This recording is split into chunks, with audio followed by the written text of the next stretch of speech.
Welcome back to Asking the Right Questions, Part 2. All right, before we continue, I would like for you to hit that subscribe button, hit that bell for notifications, and I want you to follow along on YouTube, on Facebook, and also sign up for free on Vowlio.com, and all the episodes are all there. I want you to do that for me. Now, do you remember last time? First 5 questions. Do you have that written down? Do you have it saved on your phone? Let's review really quickly. Remember? Okay, here we go. Question number 1, are you available on my date? Question number 2, how many weddings do you book on the same day? Question number 3, can I see your full gallery portfolio work? Question number 4, what if it happens? What if something happens, an emergency happens, and you cannot make it to the wedding? Question number 5, what is included in the packages? And what are the extra costs, okay? So you have those 5 questions. Now let's continue. Let's do the second half.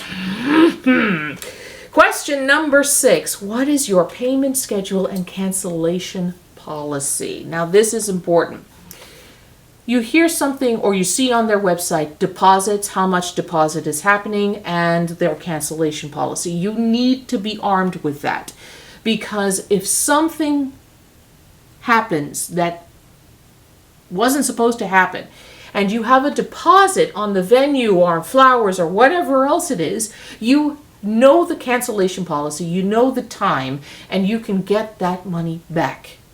If you wait and wait and wait and wait until it's too late, your vendor has already had that agreement where it's happening, and then you call them 24 hours later, you get nothing back.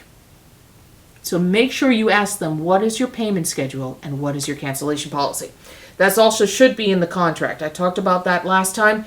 Go to Vowlio.com today and use the AI ability to write up that contract with your vendor so you have that armed and in your records. You can leave it on the platform. Question number 7, have you ever worked at this venue before? Say, for instance, you've chosen a venue in your town, or you've chosen a venue at a destination location. Whoever you talk to, ask them this. Do you know this banquet hall? Do you know this garden space? Do you know this beach? Do you know this hotel? Do you know? Do you know?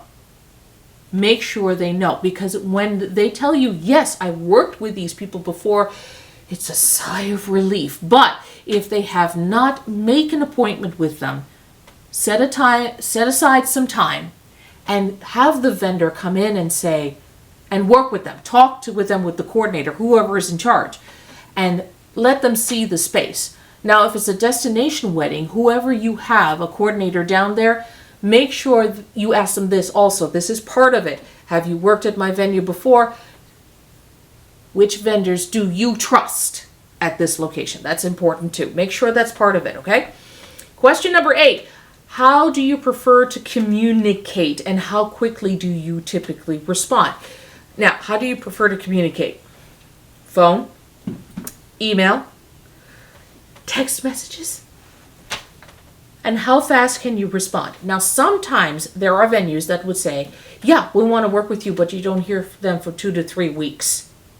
And you send email, you leave phone calls and messages.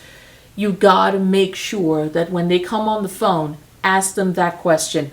How do you prefer to communicate? Do you do text messages? Do we do phone? Do we do Zoom call? Do we do WhatsApp? All that jazz. Emails as well. And how fast can you respond? So if I call you, will I get you? That's important. Question number 9. Can I please have references from recent brides that you have worked with? Now this nowadays is very important. I got to clear my throat for this one. You want that trust. The trust that their skill, their ability to make your day perfect.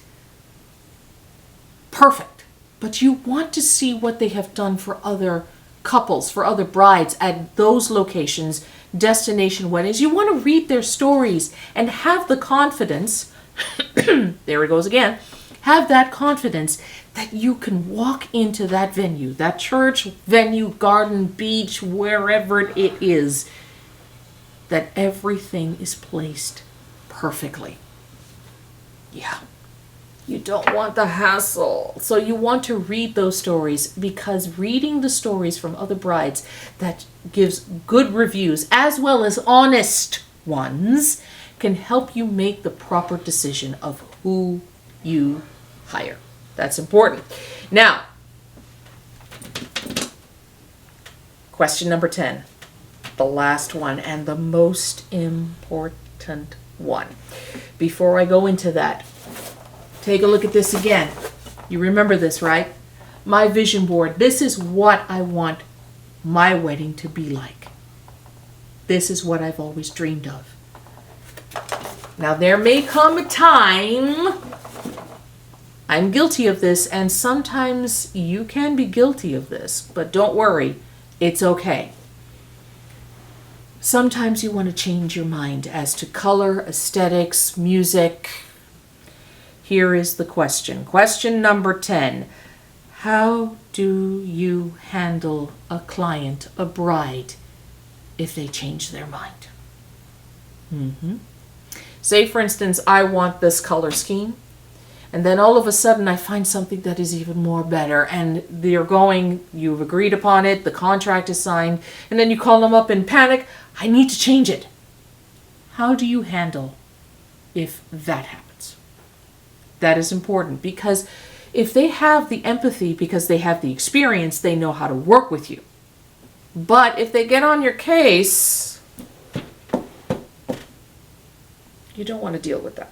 You don't want arguments. You don't want people screaming at you and say, I can't work with you, and then everything flops. Yeah. All right. So let's review these last 5 questions. Question number 6, what is your payment schedule and cancellation policy? Question number 7, have you worked at this venue or my venue before? Question number 8, how do you prefer to communicate and how quickly do you typically respond? Question number 9, can you provide references from recent brides you have worked with? And question number 10, how do you handle if I change my mind? How do you handle it? Write these other 5 down. I want you to be courteous and polite. These people have worked very hard. These vendors have worked very hard to have themselves there available to make your day perfect.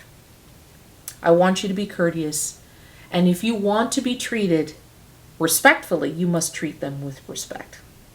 That is important, because you want to walk away with a day of your dreams so that when you look at it a year later, however long it is, you can smile the biggest smile and say to yourself, I did it right the first time.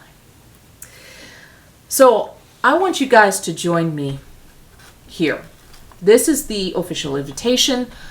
On March 28th, 2027, I want you to join me live on St. Croix. And I want you to hit the subscribe button for YouTube, get the bell for the notifications, and follow me on Facebook as well as on Vowlio.com. The episodes are all there. Sign up for free today. I want you to be there with me when this day finally happens. It was supposed to happen in December, but I pushed it to March. And the reason why I did that is because you have to work with your vendors. Sometimes they're not available on that day, so you put it on the day that they are available. I also want you to pause this video right now and scan this QR code and go straight to Vowlio.com today and sign up for free. No credit card, no pressure. Just sign up for free today. I want to thank you for joining me in part 2. Let's review the 10 questions one more time, just in case you missed the first 5 in the beginning of this one. All right, here we go. Question number 1, are you available on the date? Question number 2, how many weddings do you book on the same day? Question number 3, can I see your full work, portfolio and gallery? Question number 4, what happens if an emergency arises and you cannot make it? Question number 5, what is included in this package? You're presenting, and what are the extra costs? Question number 6, what is your payment schedule and what is your cancellation policy? Question number 7, have you worked at this venue before? Question number 8, how do you prefer to communicate and how fast do you respond? Question number 9, can you provide references from recent brides that you've worked with? And question number 10, how do you handle when someone changes their mind? Keep those in your phone and on your notepad. And go to Vowlio.com today and plan your perfect day. Thank you so much for joining me. I'll see you in episode 8. The next episode, how to walk in the salon confidently so you can have the dress of your dreams fit you the right way. See you next time.